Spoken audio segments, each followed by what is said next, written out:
So here's a report from Nielsen saying that people are using the internet more through their smartphones than they are through their desktops, their PCs.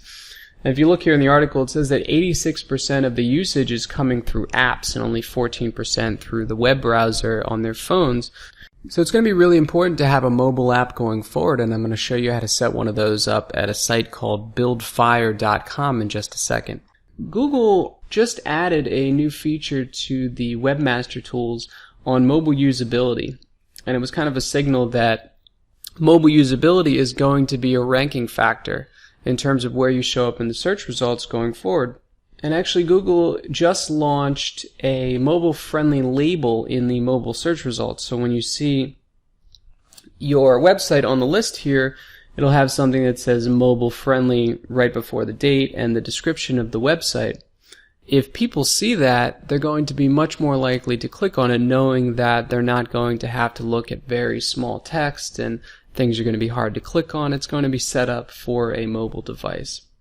It'll improve your click-through rate quite a bit. And Google just set up a mobile-friendly test. So you can enter your URL, maybe your home page in here, and you click Analyze, and it'll tell you whether the page is mobile-friendly.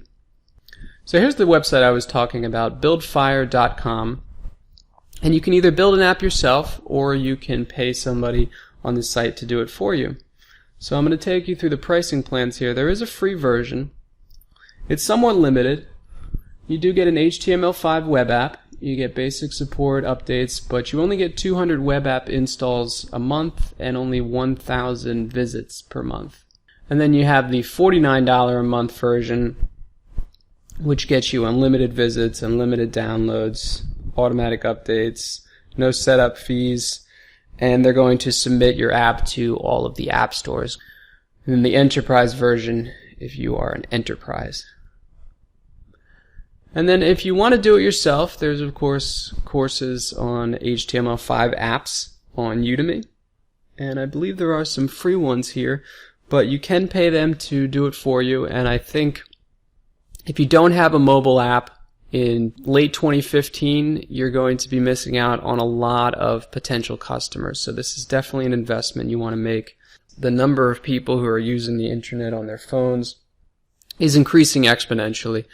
And right now, people are spending 34 minutes on their smartphones on the internet for every 27 minutes on the desktop, and that ratio is only going to increase in favor of mobile phones in late 2015, 2016, and beyond.